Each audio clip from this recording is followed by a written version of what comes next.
Rain hammered the windows of the Gill apartment while 10-year-old Jonathan sat at the kitchen table, staring at the cigarette burns scattered across the wood craters.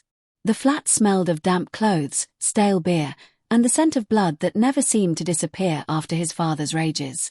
Outside, Dublin's Ballymun estate looked beneath skies and flickering streetlights. His mother moved quietly around the kitchen, avoiding eye contact. She never spoke when Jonathan's father was angry. Silence had become her tactic. Jonathan hated her for it almost as much as he feared the man sleeping in the next room. Without warning, the bedroom door slammed open. "Where's my money?" his father barked, his voice rough from whiskey and cigarettes. Jonathan's mother froze. "I used it for food." The punch came so fast Jonathan barely saw it. She collapsed against the sink, breathing hard, one hand covering her mouth. His father stood over her, swaying, waiting for tears that never came.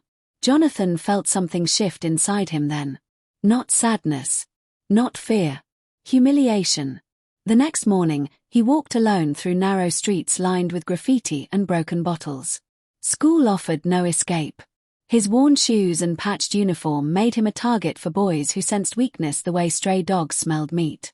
One of them was Liam Brodie, a heavy-set 13-year-old who enjoyed cornering younger kids behind the school gym. That afternoon, Liam shoved Jonathan against a wall and emptied his pockets onto the pavement. "Look at this," Liam laughed, holding up Jonathan's bus coins. "Your DA drink the rest." The other boys laughed with him. Jonathan said nothing. He simply watched Liam's face, memorizing the satisfaction in his eyes. It reminded him of his father. Later that evening, while walking home, Jonathan heard shouting from an alley near the estate shops. Curious, he stepped closer and saw 3 teenagers beating a man beside a dumpster. Blood streamed from the victim's forehead while residents pretended not to notice. Then Jonathan noticed something else. People feared the attackers. Even after the beating ended, nobody challenged them. Nobody even looked them in the eye as they walked away smoking cigarettes and laughing. For the first time in his life, Jonathan understood something. Fear was power. Violence was currency. The people who caused pain controlled everyone around them. That realization stayed with him for days. On Friday afternoon, Liam cornered Jonathan again behind the gymnasium. Rainwater dripped from rusted fencing while the other boys circled, eager for entertainment. "You deaf or stupid?" Liam sneered, shoving him hard. "Give me your money." Jonathan stared at him calmly. Then, without warning, he picked up a loose brick from the muddy ground and smashed it across Liam's face. The crack echoed slowly. Liam dropped instantly, screaming and clutching his shattered nose while blood poured through his fingers. The other boys backed away in horror. Jonathan simply stood there breathing steadily, staring down at the boy writhing in the mud. He felt nothing. No panic. No guilt. No regret. Only control. As the distant sound of sirens drifted through the estate, a black sedan slowly pulled beside the pavement nearby. The driver lowered his window, revealing a sharply dressed man with cold grey eyes. "You're Jonathan Gill, aren't you?" the stranger asked calmly. "Need a ride home?" The man in the black sedan introduced himself as Declan Reeve before the ride even began. Jonathan still remembered the smell of leather seats and expensive cologne while rain slid across the windows beside them. Declan never mentioned the bleeding boy behind the gymnasium. Instead, he watched Jonathan carefully, almost admiringly, as they drove through the estate. "You didn't hesitate," Declan finally said. Jonathan stared ahead. He deserved it. A small smile crossed Declan's face. That's what makes men dangerous. Over the following years, Declan became a quiet presence in Jonathan's life. He appeared unexpectedly outside school gates, bought him meals his family could never afford, and slowly introduced him to Dublin's hidden criminal world. By 16, Jonathan was earning money collecting debts for illegal bookmakers operating behind pubs and gambling clubs across the city. At first, the work seemed simple. Knock on doors. Demand payment. Deliver threats when necessary. But Declan taught him something more valuable than violence. "Anybody can throw a punch," Declan told him one night inside a smoky bar near the docks. "Real power comes from knowing what people fear most." Jonathan listened carefully. Soon, he stopped relying on intimidation alone. He learned to study people before speaking. Some debtors feared embarrassment more than pain. Others feared their wives discovering gambling addictions. Some only needed a quiet reminder that accidents happened every day in Dublin. Jonathan became frightening because he stayed calm. One evening, he visited an aging mechanic who owed thousands to a gambling operation tied to Declan's crew. The man answered the door trembling, expecting broken bones. Instead, Jonathan politely accepted tea and sat with him at the kitchen table. "You've got a daughter at St. Mary's School," Jonathan said softly. The mechanic froze. Jonathan smiled faintly. "Pretty girl. Red backpack." "I'll get the money," the man whispered immediately. Jonathan left without touching him. Word spread quickly after that. People began talking about the quiet teenager with dead eyes who never raised his voice. Some debtors paid immediately after hearing his name alone. Others made the mistake of testing him. Those people usually regretted it. At 17, Jonathan met Aoife Brennan at a crowded music bar on the north side of Dublin. She studied literature, laughed easily, and carried herself with a confidence Jonathan found hypnotic. Unlike everyone else, she spoke to him without fear. "You always look like you're planning something," she teased during their first conversation. Jonathan smirked slightly. "Maybe I am." Aoife slowly became the only peaceful part of his life. Around her, Jonathan almost resembled a normal young man. They spent nights walking beside the River Liffey, sharing cigarettes while she talked about escaping Dublin someday. For the first time, Jonathan felt terrified of losing someone. That fear twisted quickly into obsession. If Aoife ignored his calls, he became restless and angry. If another man spoke to her too long, Jonathan watched with silent hostility. He never struck her, never shouted, but his need for control tightened around their relationship like wire. Aoife noticed the darkness growing inside him. "You scare people, Jonathan," she told him quietly one night. He looked away. "Sometimes people need to be scared." Meanwhile, Declan continued expanding his gambling operations throughout Dublin. Police pressure increased, rival gangs circled closer, and unpaid debts became more dangerous than ever. Then came Michael Kearns.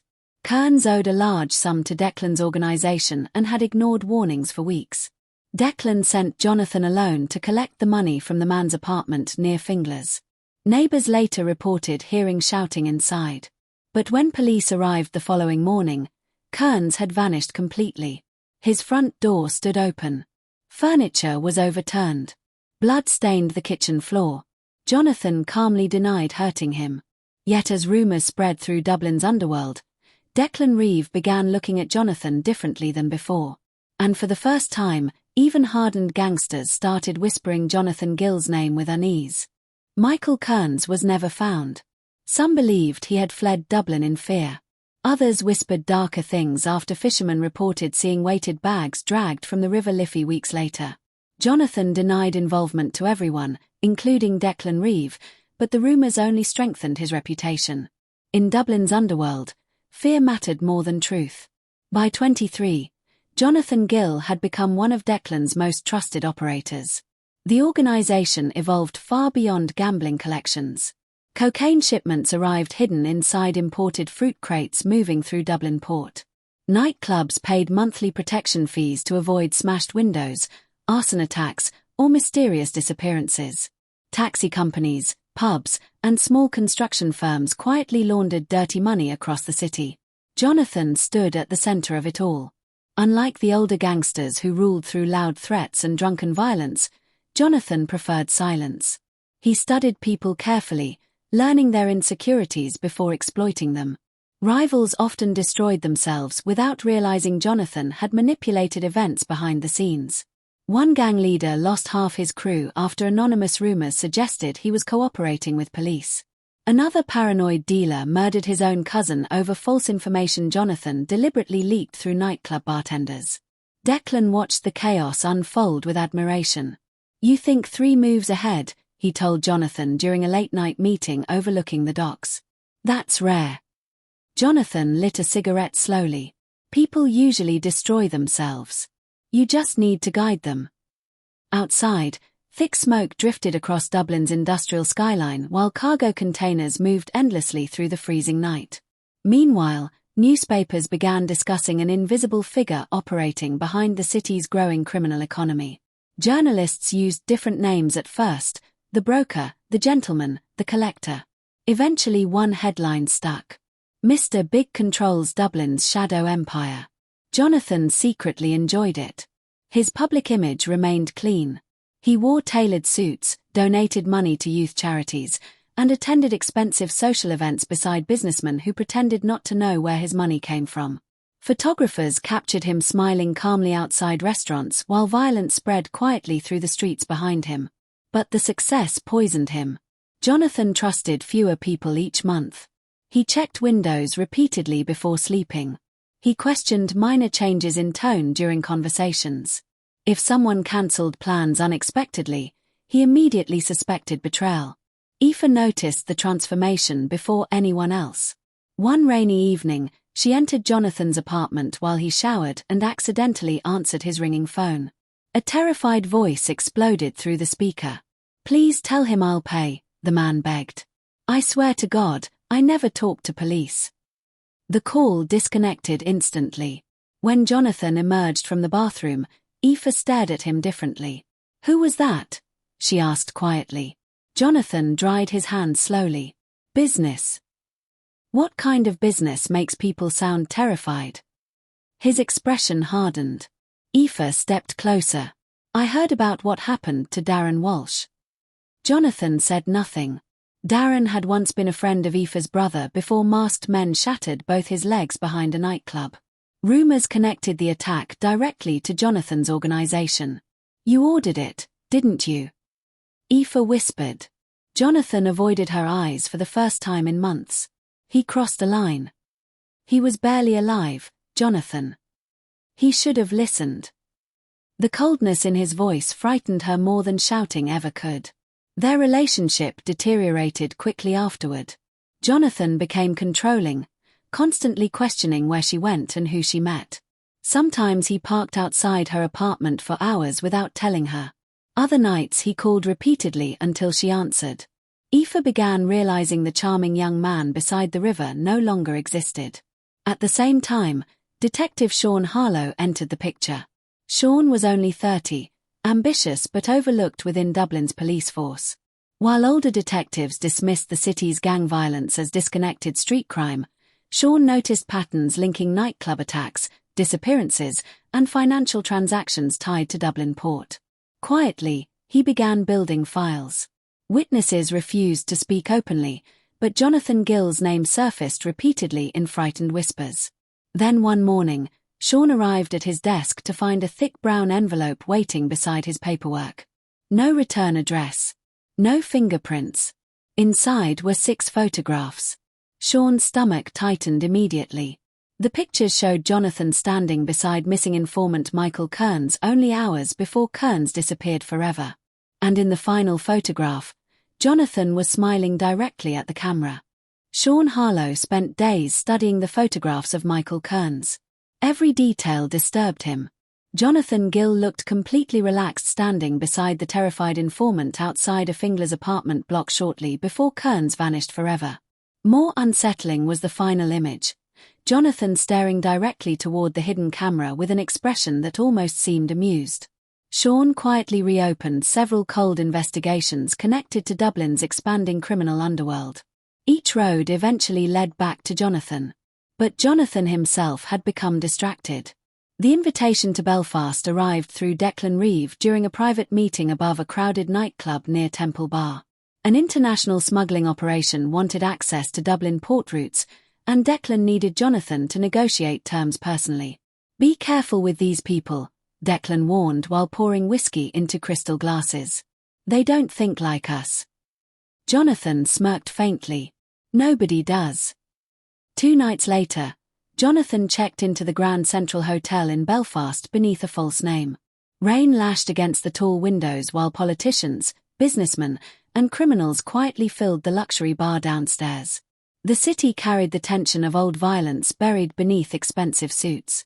That was where he first saw Elena Vukovic. She sat alone near the hotel lounge fireplace, elegant and unreadable, slowly turning a glass of red wine between her fingers. Dark hair framed sharp features that revealed almost nothing emotionally.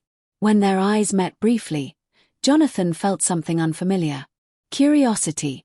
Later that evening, she joined the negotiation meeting unexpectedly alongside two Serbian businessmen connected to Eastern European shipping operations. While the men argued loudly about routes and percentages, Elena remained silent, studying Jonathan carefully. Finally she spoke. "You're calmer than the others," she said softly. Jonathan leaned back slightly. "Most people speak too much." A faint smile touched her lips. Over the following weeks, Elena became impossible for Jonathan to ignore. She appeared at private meetings, exclusive clubs, and hotel bars across Belfast and Dublin. Unlike most people around him, she never seemed impressed by fear or money. Her emotional distance fascinated him. Soon their relationship turned intimate. Inside expensive hotel rooms lit by city lights, Jonathan revealed parts of himself he had hidden from everyone else. Elena listened quietly while he spoke about childhood humiliation, power, and the constant fear of betrayal that haunted him. For the first time in years, Jonathan wanted someone's approval. That weakness slowly began affecting his judgment. Unknown to him, Elena maintained secret ties to an international smuggling network far larger than Declan's organization. To them, Jonathan Gill was useful, intelligent enough to expand operations throughout Ireland, but disposable if necessary. Elena never revealed this. Meanwhile, Aoife discovered the affair through whispered rumors circulating Dublin nightlife circles. The realization shattered whatever remained of their relationship. She stopped answering Jonathan's calls entirely, isolating herself emotionally while drinking heavily and avoiding mutual friends. When Jonathan confronted her outside her apartment one night, the tension between them felt poisonous. "You disappeared," he said coldly. Aoife laughed bitterly. "You replaced me." "It's not that simple. You don't love people, Jonathan. You control them." His jaw tightened instantly. "You think she understands you?" Aoife continued. "You're just another dangerous man she'll eventually fear." Jonathan stepped closer, voice low and controlled. "Don't talk about things you don't understand." For a brief moment, Aoife genuinely feared him. At the same time, Sean Harlow's investigation intensified quietly. Financial records, surveillance logs, and anonymous tips increasingly suggested someone close to Jonathan was leaking sensitive information. Raids narrowly missed drug shipments. Witnesses disappeared before police interviews. Internal corruption spread deeper than Sean first believed. Somewhere inside Jonathan's organization, somebody was playing both sides.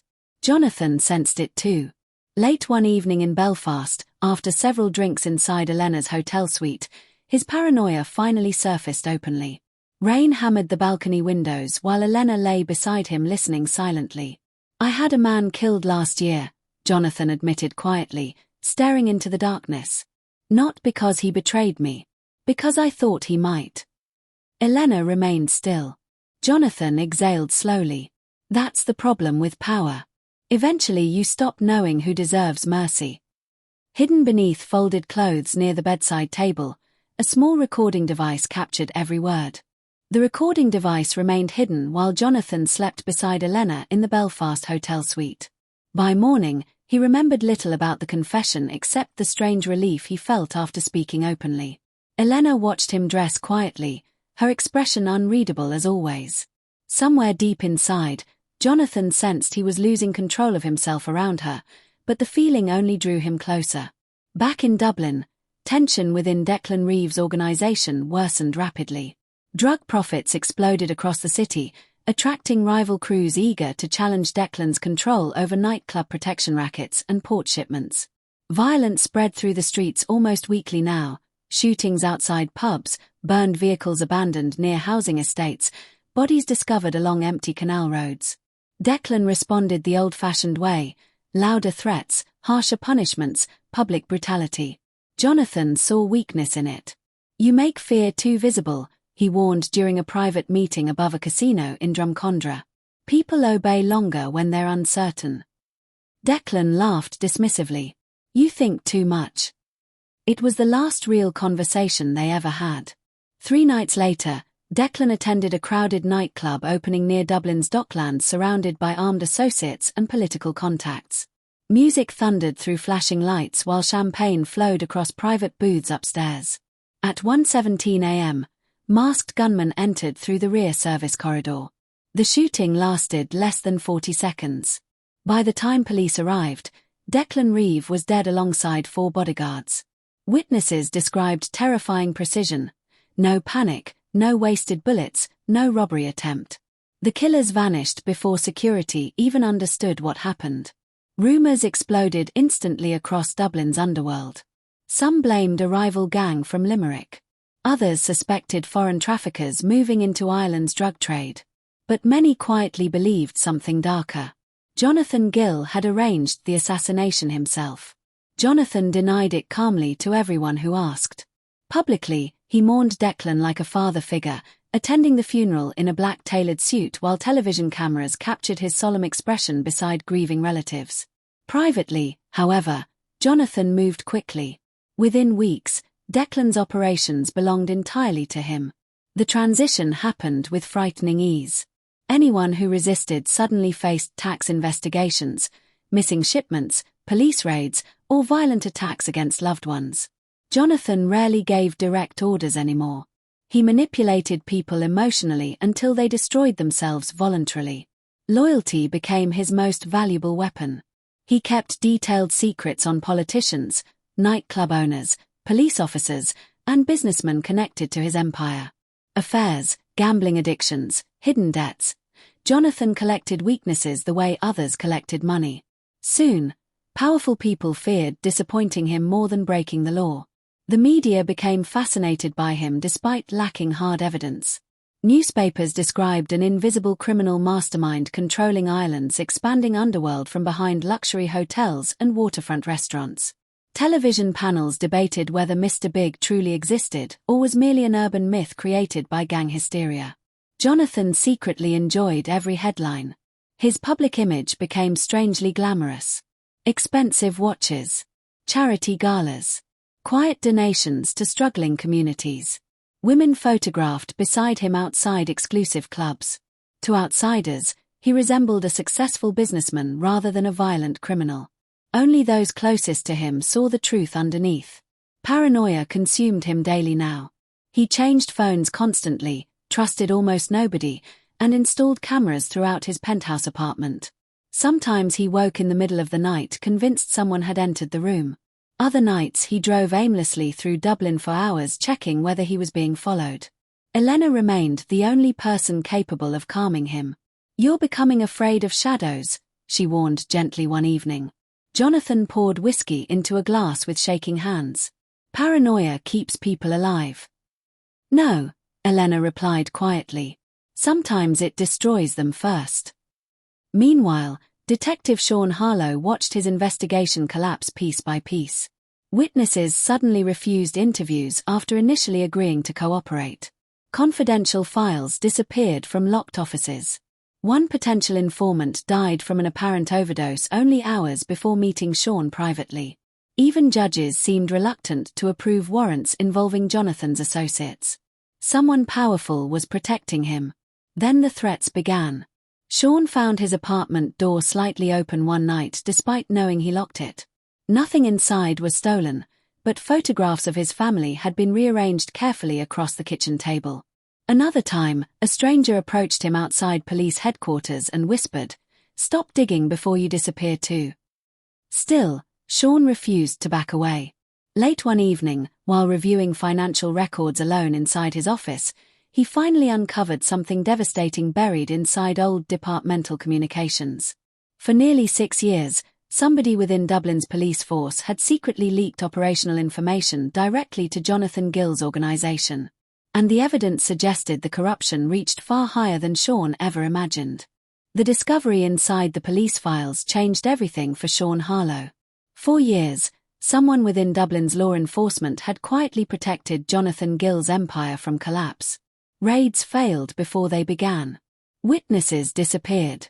Evidence vanished from storage. Sean suddenly understood why every serious investigation surrounding Mr. Big seemed cursed from the beginning. But proving corruption was far harder than suspecting it. Most officers refused to speak openly, terrified of destroying careers or worse. Sean needed someone closer to Jonathan's operations, somebody frightened enough to betray the organization from the inside. That person appeared unexpectedly in the form of Connor Dempsey. Connor was 26, nervous, and visibly exhausted when he first contacted Sean through a public payphone near Bizarra Station. He worked low-level transport jobs for Jonathan's organization, moving cash and narcotics between warehouses throughout Dublin. "I don't want protection," Connor whispered during their first secret meeting inside an empty church parking lot. "I just want out." Sean studied him carefully. "Then tell me something useful." Connor did. Over several weeks, Sean uncovered horrifying details about Jonathan's expanding empire. Hidden properties across Dublin were being used as torture locations for debtors and suspected informants. Restaurants and construction companies laundered millions through fake invoices and offshore accounts. Politicians accepted bribes disguised as consulting payments while corrupt officials quietly protected shipments moving through Dublin port. The deeper Sean investigated, the uglier everything became. Connor lived in constant terror. Every meeting left him sweating and shaking, convinced Jonathan's men were watching. He changed apartments repeatedly, stopped contacting family members, and carried panic in his eyes every second of the day. "You don't understand him," Connor muttered one night while smoking outside an abandoned warehouse where Sean had arranged another meeting. "Jonathan doesn't need proof before he hurts someone. If he feels betrayal, that's enough." Meanwhile, Jonathan sensed the pressure tightening around him. Too many shipments were being interrupted. Too many rumors circulated through clubs and bars. Conversations stopped abruptly whenever he entered rooms.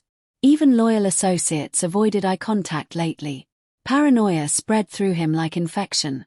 He began testing everyone around him. Drivers were ordered to deliver false information to see what reached police hands.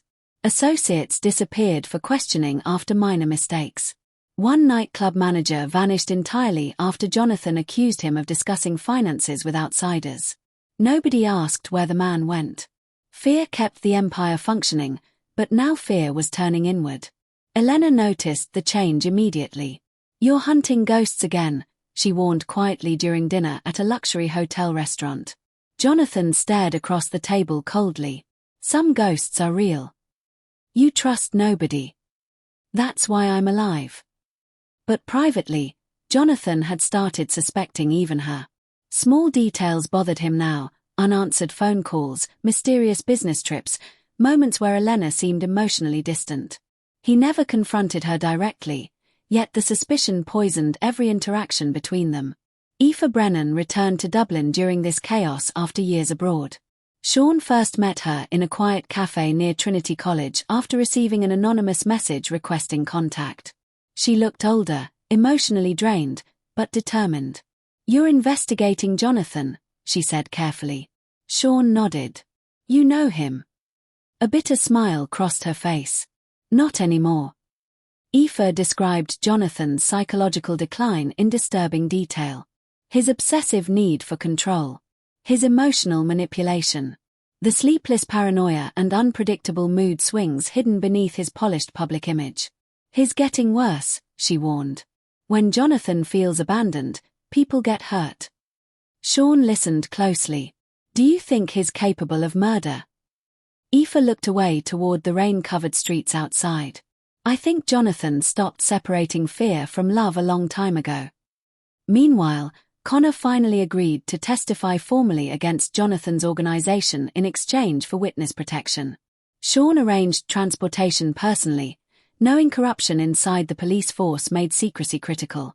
But Connor never arrived. His safe house apartment was discovered empty late that night. Furniture overturned. Blood smeared across the bathroom tiles. No signs of forced entry. Sean felt sick immediately. Hours later, a small package appeared anonymously outside his office door. Inside was a voice recorder covered in dried blood. Sean pressed play with trembling hands. Connor's terrified voice filled the room. "He knows," Connor whispered desperately. Jonathan knows everything. Connor's final recording haunted Sean Harlow for days. The terrified panic in the informant's voice confirmed what Sean already feared. Jonathan Gill's paranoia had evolved into something far more dangerous. Anyone suspected of betrayal now became a target, whether evidence existed or not. And still, Jonathan's influence across Dublin remained untouchable. The funeral of Darren Keane proved it. Keane had been a long-time enforcer within Jonathan's organisation before gunmen executed him outside a pub in Crumlin. Rumours blamed a rival gang from Cork attempting to challenge Jonathan's control over drug routes entering Dublin port. Others whispered the killing came from inside Jonathan's own circle. Regardless of the truth, the funeral became a public demonstration of power. Hundreds lined the streets outside the church beneath grey skies and cold rain. Luxury cars filled nearby roads while hardened criminals stood shoulder to shoulder beside businessmen, politicians, and frightened public officials pretending they belonged there for respect rather than fear. Sean watched quietly from across the street inside an unmarked vehicle. Even from a distance, Jonathan dominated the scene. Dressed in a black overcoat and dark gloves, he moved calmly through the crowd, shaking hands, embracing grieving relatives, and speaking softly to Keane's family. Cameras captured him appearing compassionate, controlled, almost respectable. But Sean noticed something else. Nobody looked Jonathan directly in the eye for long. Fear followed him everywhere now. Inside the church, prayers echoed beneath candlelight while mourners avoided speaking above whispers. Jonathan sat silently near the front beside Elena, whose expression remained tense and distant throughout the service. "You shouldn't have come," she murmured quietly. Jonathan glanced toward her. "People would notice if you didn't." "That's not what I meant." Before he could respond, one of his associates approached discreetly and leaned beside him. "There's been a problem," the man whispered. Jonathan's face remained completely emotionless. "Handle it," he replied softly. The associate disappeared from the church moments later. Sean saw the exchange through binoculars but couldn't hear the conversation. Still, instinct told him something terrible had just been set in motion. 3 hours later, police discovered the body of a suspected informant inside an abandoned car near Dublin Bay. Execution-style gunshots. No witnesses. The timing was impossible to ignore. Meanwhile, Elena's fear of Jonathan deepened rapidly. Over recent weeks, his emotional instability had worsened dramatically. He questioned her constantly about where she traveled, who she spoke with, and why she occasionally turned her phone off during meetings. Sometimes she woke during the night to find him silently watching her from across the bedroom. "You think I'm lying to you," she said one evening inside Jonathan's penthouse apartment. Jonathan poured whiskey slowly without answering. Elena stepped closer. "You're becoming dangerous to everyone around you." His eyes hardened instantly. "Everyone betrays eventually," he muttered. For the first time since meeting him, Elena realized Jonathan genuinely believed that. At the same time, cracks spread through the empire Jonathan worked so desperately to control. Rival gangs sensed weakness after Darren Keane's murder and began testing boundaries openly. Drug shipments vanished. Protection payments slowed. Street-level crews quietly discussed whether Jonathan's paranoia was making him vulnerable. The city felt ready to explode. Then Elena vanished. Jonathan arrived at her Dublin apartment just after midnight following hours of unanswered calls. The front door stood slightly open. Inside, furniture had been knocked over violently. A smashed phone lay near the kitchen. Blood streaked across the wooden floor toward the hallway. And Elena was nowhere to be found. Elena's disappearance changed everything inside Jonathan Gill's world. For the first time in years, control slipped from his hands in a way he could not immediately explain. He called her apartment repeatedly, sent messages through encrypted channels, and even sent men to search the surrounding streets. Nothing returned. No answers. Only silence. That silence turned into suspicion. And suspicion turned into rage. Across Dublin, Sean Harlow finally secured what he had been fighting for, a full-scale surveillance authorization targeting Jonathan's entire network. It took months of pressure, internal evidence, and political leverage built from Connor Dempsey's recordings before the state finally agreed to act. Wiretaps were installed across key locations. Nightclubs, Warehouses, transport depots, private offices, even certain homes belonging to Jonathan's closest associates. The city became a listening device. What Sean heard over the following days destroyed any remaining illusion of control. Conversations revealed kidnappings used to enforce debt collections. Recorded meetings confirmed political figures receiving cash in exchange for protection. Psychological torture was discussed casually, almost clinically, as a management strategy for unstable informants. And worst of all, planned executions were being approved in real time over phone calls. Sean listened in silence as men spoke Jonathan's name with both fear and reverence.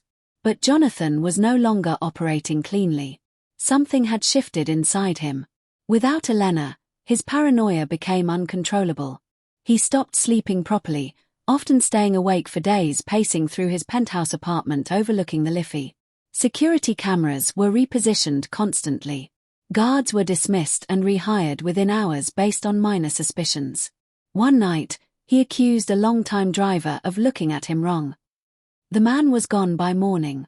No one asked questions anymore.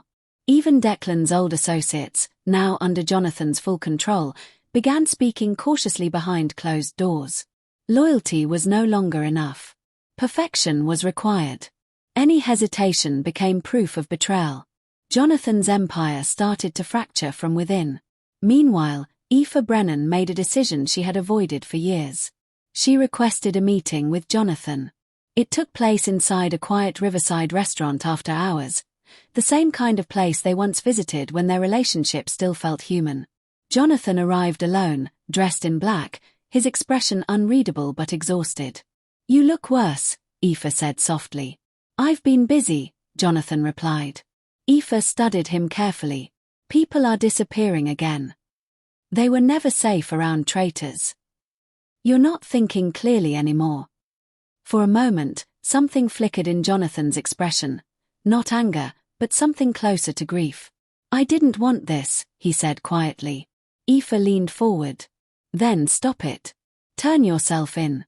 End it before more people die." Jonathan laughed once, hollow and sharp. "And live the rest of my life in a cage." "You're already in one," she replied. "You just built it yourself." Silence stretched between them. Then Jonathan's voice softened. "Do you think they'll protect you from me?" he asked. Aoife froze slightly. "I'm not threatening you," he continued gently. "I'm telling you the truth. If I fall, everything I know falls with me. And people will make sure no one connected to me walks away clean." Aoife's resolve began to crack. "You're scared," she whispered. "Yes," Jonathan admitted. "But fear keeps me alive." By the end of the meeting, Aoife left without agreeing to help him surrender, but also without the strength to turn him in. Jonathan watched her leave through the window, his expression unreadable. That same night, Sean's surveillance team intercepted fragmented communications from one of Jonathan's encrypted channels. At first, it sounded like routine movement coordination. Then a coded phrase repeated twice in rapid succession. "Emergency extraction. Immediate departure." Sean leaned closer to the speaker as analysts rushed around him. They decrypted the final segment seconds later. Jonathan Gill was planning to flee Ireland within hours. Jonathan Gill disappeared from Dublin the same night the intercepted call confirmed his escape plan. Within hours, police raids hit multiple warehouses across the city. Former associates, sensing the collapse of his empire, began cooperating with authorities in exchange for immunity. Money trails, coded ledgers, and hidden bank accounts were handed over faster than Sean Harlow's team could process them. For the first time in years, Jonathan was no longer untouchable. He was alone. The safe house sat on a remote stretch of Ireland's western coastline, hidden between jagged cliffs and constant wind. The Atlantic crashed violently against rocks below, echoing through the empty structure like distant gunfire.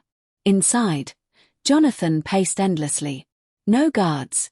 No phones he trusted. No network he could rely on. Only silence and the sound of his own thoughts becoming louder each hour. At first, he tried to maintain control. He reviewed contingency plans, escape routes, and alternate identities prepared years earlier. But every plan seemed useless now. Every name in his organization was either arrested, missing, or talking to Sean Harlow's investigators. Then the paranoia returned. He began hearing footsteps outside the house at night. Shadows moved incorrectly across the walls. Wind against broken windows sounded like whispered conversations. At times, he thought he saw Declan Reeve standing in the hallway watching him silently. "You built this," the hallucination seemed to say. Jonathan would snap awake sweating, gripping a chair or weapon he didn't remember picking up. Sleep became impossible. Memories he had buried for years resurfaced violently. His father's drunken rage, his mother's silence, the first moment he realized fear could control people. Each memory twisted into something sharper, more unbearable, as if the past itself was punishing him. Across Dublin, Aoife Brennan watched everything collapse in real time. News broadcasts revealed leaked financial records connecting politicians, businesses, and police officials to Jonathan's empire. Corruption investigations expanded daily. Arrests spread through multiple sectors of society. Aoife felt no satisfaction, only exhaustion. She finally understood what Sean Harlow had been chasing all along. Jonathan was never just a criminal. He was a system built from fear, trauma, and control. And at the center of it, there had never been love. Only possession. "He never cared about me," she told Sean during a brief meeting at a safe location. "Or anyone. People were just things he couldn't afford to lose." Sean listened carefully, his face tense but focused. "That makes him more dangerous now," he replied. Aoife looked away toward the city lights. "Or less." Meanwhile, Sean's operation tightened around Jonathan's last known location. Surveillance drones monitored coastal movement. Coast Guard units coordinated quietly with armed response teams. Every exit route from the Western Peninsula was being sealed. The media frenzy intensified as leaked documents exposed decades of hidden criminal influence across Ireland. Television screens replayed images of burned warehouses, arrested officials, and confiscated shipments tied to Jonathan's network. The legend of Mr. Big was no longer rumor. It was evidence. Inside the safe house, Jonathan stood at the window staring into the storm. For the first time, he felt something close to helplessness. Then his phone, a single untraceable device he had kept as a last resort, vibrated once on the table. "Unknown caller." He answered slowly. A woman's voice came through the static. "Elena," it said softly. "I'm nearby," she continued. "And I need to see you one last time." The voice on the phone did not feel like a trick at first. Jonathan stood frozen inside the coastal safe house, listening to the faint static between each of Elena's words. The storm outside battered the cliffs, wind pressing violently against broken window frames. For a moment, he almost convinced himself she was truly nearby. Then he heard the second voice in the background. A man speaking softly in an unfamiliar accent. "International investigators." The truth landed slowly, like something too heavy for his mind to process at once. Elena was not returning to him. She had been watching him. Inside the safe house, Jonathan's grip tightened around the phone. "You're alive," he said carefully. A pause. "Yes," Elena replied. Her tone was different now. No warmth. No hesitation. Only clarity. Jonathan exhaled slowly, forcing control into his voice. "Then come inside. We can fix this." Another pause, longer this time. "There's nothing to fix," she said. Outside, Sean Harlow's tactical units were already moving through the coastline. Armored vehicles positioned themselves along narrow access roads. Drones scanned the cliffs while armed teams advanced silently toward the isolated structure. The operation had finally reached its final stage. Jonathan was surrounded from every direction. But he didn't know it yet. Inside the safe house, he began pacing again, voice tightening. "They've turned you against me," he said. "That's what they do. They use people. They..." Elena interrupted him sharply. "No one turned me," she said. "You did this." Silence filled the line. Jonathan stopped moving. For the first time, there was no argument ready in his mind. Elena continued, her voice steady. "I worked with international investigators after the port operation in Belfast. After you ordered the executions of people who weren't even involved. I recorded everything after that. Jonathan's expression shifted slightly. What recordings? He asked, though he already knew. Elena didn't answer immediately. Then her voice softened. Confessions. Orders. Everything. Inside Jonathan's mind, something fractured. He tried to regain control the only way he knew how. You don't understand what I've been through, he said quickly. My father, my childhood, you think I became this for nothing? People made me like this. I survived things you can't imagine. A faint breath came through the phone. But no sympathy followed. No hesitation. No emotional response at all. For the first time in his life, Jonathan's manipulation found nothing to hold on to. I'm not judging your past, Elena said quietly. I'm ending your present. Outside, Sean's teams reached the perimeter of the safe house. Thermal imaging confirmed movement inside. Commands were issued in low voices. The final breach order was prepared. Jonathan finally looked out the window. Red and blue reflections began flickering faintly against the storm. He understood. Not gradually. Instantly. Everything was closing in. Inside the phone, Elena's voice returned one last time. You can still end this without more blood, she said. Come out. Confess. Let it stop with you. Jonathan's breathing slowed. For a brief moment, something almost human surfaced beneath the fear, not remorse, but exhaustion. Then it disappeared. He lowered the phone slightly, staring into the dark hallway of the safe house. I can't, he whispered. A second passed. Then, a gunshot exploded somewhere inside the building. Sean's tactical units froze outside. And immediately after, they breached the door. The gunshot inside the coastal safe house marked the beginning of the end of Jonathan Gill's empire. But it did not bring clarity. It brought confusion. When Sean Harlow's tactical units breached the building seconds later, they found chaos rather than certainty. Broken furniture, shattered glass, and signs of a violent struggle inside the main hallway. Blood was present, but no body immediately confirmed as Jonathan's. Outside, storm winds swallowed every shouted command. Inside, officers moved room by room, expecting to find the final figure of Ireland's most feared criminal. They did not. Within hours, conflicting reports spread through official channels. Some claimed Jonathan had been killed during the breach. Others insisted he escaped through hidden cliffside passages. A few even suggested the gunshot came from within the police team during a miscommunication. Nothing aligned. Nothing was certain. And that uncertainty only strengthened the myth. By morning, Dublin was drowning in breaking news. Television stations broadcast leaked documents tying politicians, judges, and senior law enforcement officials to Jonathan Gill's organization. Bank transfers, encrypted messages, and recorded meetings surfaced one after another like a collapsing dam. Public outrage erupted nationwide. Protests filled city centers. Government offices were surrounded. Ministers resigned under pressure as investigations widened beyond anything Ireland had seen in decades. The name Mr. Big no longer sounded like rumor. It sounded like structure. And that structure was everywhere. Sean Harlow became both celebrated and burdened at the same time. Publicly, he was praised as the detective who helped dismantle a hidden criminal empire stretching across politics and business. Interviews were requested. Awards were discussed. His name appeared in headlines alongside words like integrity and justice. Privately, he could not sleep. Every file he reviewed reminded him of Connor Dempsey's terrified voice. Of Elena's disappearance. Of Aoife's warnings. Of the countless moments where Jonathan Gill's influence had bent reality itself. There were too many gaps. Too many unanswered questions. Aoife Brennan, meanwhile, retreated further into silence.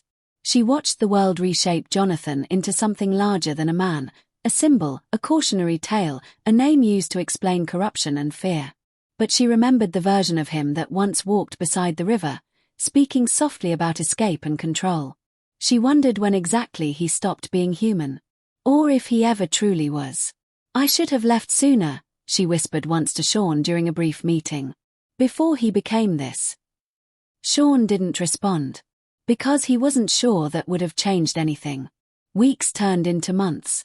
Ireland slowly began rebuilding its public narrative around what had happened. Official statements called it the largest coordinated criminal investigation in the country's history. Academic panels debated how deep the corruption ran. Journalists continued chasing fragments of truth that never fully aligned. And still, Jonathan Gill's body was never conclusively identified. The legend of Mr. Big evolved. Not into disappearance, but into ambiguity. A man who built an empire from fear and manipulation, and possibly vanished into the same darkness he created. For some, he was dead. For others, he was waiting. And for Sean Harlow, one question never stopped echoing beneath everything else. What really happened inside that safe house? Months later, while clearing his office after another long night of unanswered files, Sean found an unmarked package placed quietly on his desk. No return address. No explanation. Inside was a single damaged audio recorder. He pressed play. Static filled the room. Then a voice emerged, faint, distorted, unmistakably real. Jonathan Gill. But he was not alone in the recording. And the first words made Sean's hands go cold.